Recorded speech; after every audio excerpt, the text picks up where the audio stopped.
Hey, this is Bruce, Klepp's Garage. Today we're going to do something a little different. We're going to get out a 100-year-old car and take a 100-year-old man for a ride. So this will be a quick little video. Hope you enjoy it.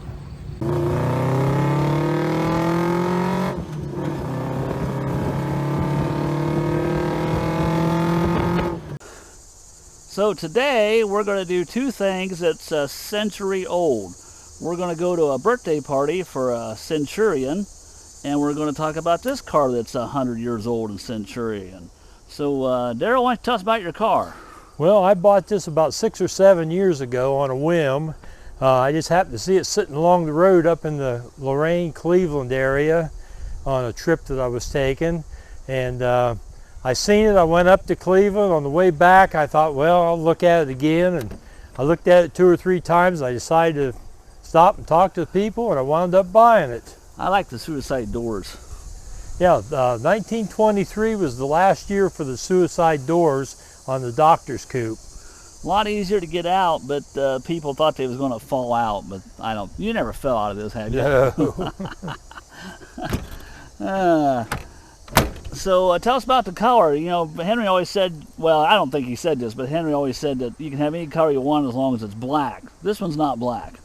Well, my wife sort of got involved in the process of restoring this, and she thought it would look good if we had a red, and we didn't want a bright red, we didn't want a red, so we took it to the guy that painted it, and he suggested that he had a paint chip from a 1978 Cordoba Chrysler, and he thought that would look good on this. So that's what we painted. It was 1978 Chrysler Cordoba red. So we're going to go down to a restaurant where they're having a little get-together for our friend Tom, who turns 100 years old, and Daryl's going to take him a ride in the T today and brighten up his day. And then we're going to hear from Tom a little bit about his history. So like I always say, drive them if you got them. In this case, we're going to ride them if you got them, because Tom's going to take a ride today. He'd probably want to drive it, what do you think? He might. Yeah, well, we'll see. All right.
What do you think, Tom? What do you think? Okay, yeah. I thought maybe it's going to have, He didn't run out of gas, did he? He's been known for that. Yeah. Hit record. So I'm here with Tom. Happy birthday, Tom. Thank you very much. Why don't you tell me about your first car you bought? How do I want? Your first car you bought? Oh, the first car I bought was a 1929 Model A Ford. How much did you pay for it? $15. $15. And The when I bought that, I worked for Western Union, and I rode a bicycle delivering telegrams. Telegrams. Okay? And back then, not many people had phones. No. You might find a phone in a whole city block. But so I would deliver the telegrams from 10 in the evening to 2 in the morning. And then one time I was looking around for a car, and I took a liking to that particular car. So I decided maybe I'd like to buy that. So I talked to the man who had the used car lot, and I says, I don't have the money to pay for it. That was $15, right? $15. He says, well, when you get a little money ahead, stop in, I'll put it on the back lot, and you can make payments. So that's what I did. Okay. Well, I had to get it home. I didn't have license. License back then was $4, and I didn't have money for a license. Well, no, that's pretty So I expensive. drove down all the alleys, all the side streets, and got home without the police being after me. I put it up on blocks, Why is that? and that's where it's set until I come home from the Marines. Oh, you parked the car while you was in the Marines. Put it up in the yard. Okay. Yeah. Yeah. Tom was a Marine in the Second World War, and I understand you was pretty good with a rifle. Mm-hmm. They got you because you could shoot good. Mm-hmm. Yeah. Yeah. And tell them where you was stationed at. I went to Parris Island, went to Quantico, Virginia, come back from Quantico, Virginia to the island, and then we went overseas. Well, that was the plan, but when we got to California, there was no ships to take us any further. So we got off a train, and we got set up in the barracks, and we done light duty and different things out there until a boat showed up. The reason we didn't have much equipment was the politicians cut back so deep in the budget that there wasn't no surplus around. Sounds familiar. Okay? So then we had to wait till there was Okay. something for us to go overseas on. So we went to Pearl Harbor. When we got to Pearl Harbor, there was still a lot of junk and burned out airplanes and hangars and houses and what have you. And we made that essentially the first 2 years our base of contact. Okay. So we worked out of Pearl Harbor to and from different parts of the Pacific and different islands. And then we came back into Pearl Harbor one time and stayed there for a while. We hit 2 different islands, one right after the other. And so then we stayed in Pearl Harbor, and coincidentally, we arrived in Pearl Harbor after an island invasion the day before New Year's. So on New Year's Day, the girls in the natives in Hawaii got up on the stage and danced and what have you. And the fellows that I knew in the squad said, "Hey, Tom, ask that girl to dance." So I got up and went up on stage and asked her to dance. Well, plastic was not even invented yet. So she had a real grass skirt on. So I was swinging her around, and the guys all cheered. So she said, "Just a minute," and she left and put her coat on and come back and finish dancing. Oh, that skirt was a little breezy, huh? Oh my. Tom's always liked to dance. He's always been a ladies' man. So that was one thing that we did when we went in there. So, and we loaded ships and different things that had to be done. After a period of time in the Pacific, then we were going to invade Japan, and we were training to invade Japan. And they had us aboard ship, and we were almost in Saipan when they dropped a bomb. And after they dropped the bomb, they held us at Saipan until the peace treaty was signed. Okay. And then we went into Japan and done a disarmament. We did not do it. We seen that they did it. Yeah. So the Japanese. We said that was our job, was to make sure they done their own disarmament. So we didn't do it. Then in April, we started thinking about heading for home. Yeah. They were going to dismantle the 5th Marine Division, and we were all going to go home for the time that we had. So you got home, went to work for NCR, and then you got your mechanical degree. Yeah. What kind of, you traded that Model A off, didn't you? Did you get something else? What did you get next? Yeah, I went to work for Continental Consultants and done shooting problems that they had in production and assembly and that sort of thing. Okay. And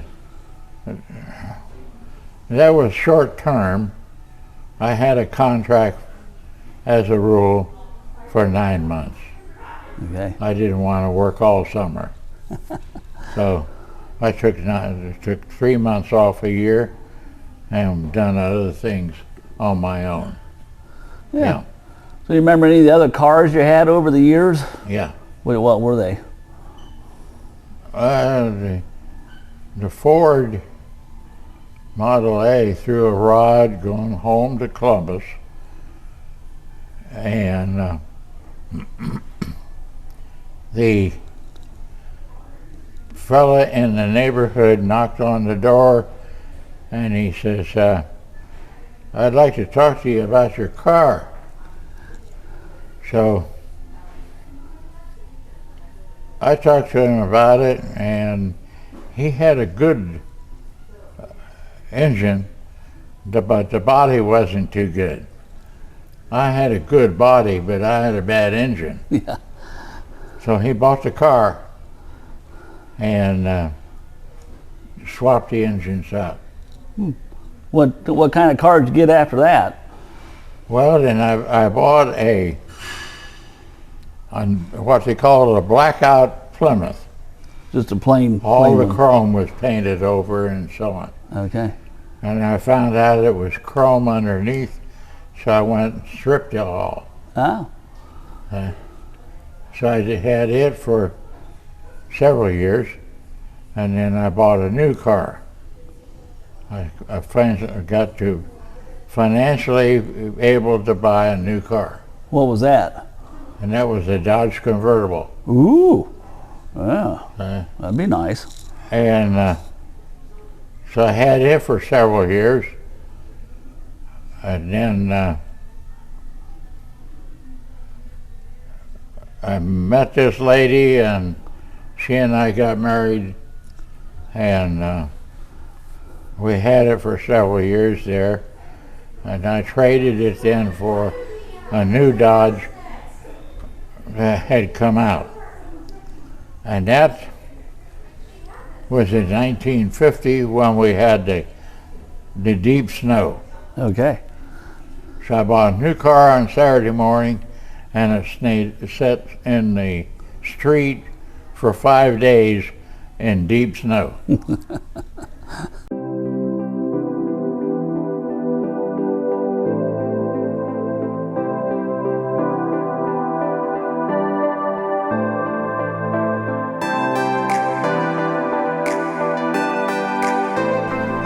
When did you start carving wood? Oh, that's a long series there. I really didn't get into carving until maybe 20 years ago. Oh, only 20 years ago. This is one of his pieces here. And this was the first thing that I did after I got into carving. Okay. And my son Tom wants this. That's all right. So, Yeah. Yeah. yeah. What, is this all one piece of wood then that you started with? The buffalo, the horns, and the base it's on is one solid piece of wood. Okay. So, one solid piece. How long do you think that took you to do that? 5 days. 5 days? Start to finish? Mm-hmm. Oh my. What about Mr. Polar Bear over there? Oh, that took a little longer because he's got the seal and the ice is one piece, and then the bear is separate. Okay. So that took a little longer to do. Yeah. So, Huh. but Did you just teach yourself, or did you pick it up somewhere? sometimes we used to go to some carving conventions Okay. and see something there I would like, and I would ask the guy that was showing them, did he have paperwork like a map or a picture or whatever, and a lot of them do that, and they'll have a map, and it kind of gives you the outline of something that you want to work on. Yeah. And then you can deviate from that. Okay. All right. So, anyway, I've got a lot of other things. I was showing her, I got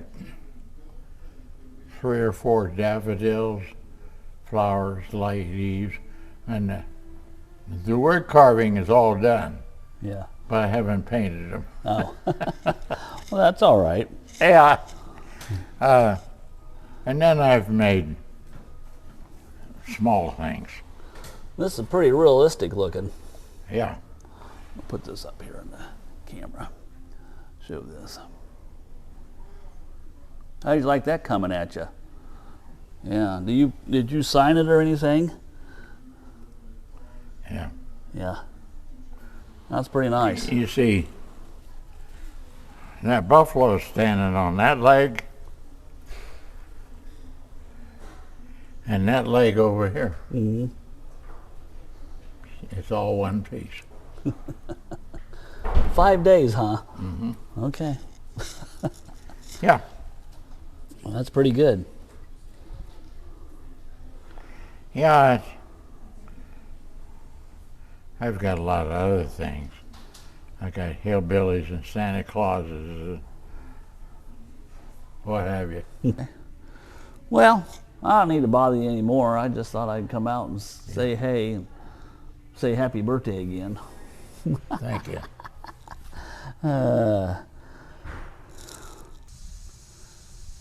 So when your car gets to be 100 years old and you belong to this club, you can get a nice shiny plaque like this too. Wonder if we can get a plaque like this for Tom. We'll see. Thanks for watching. We'll see you next time.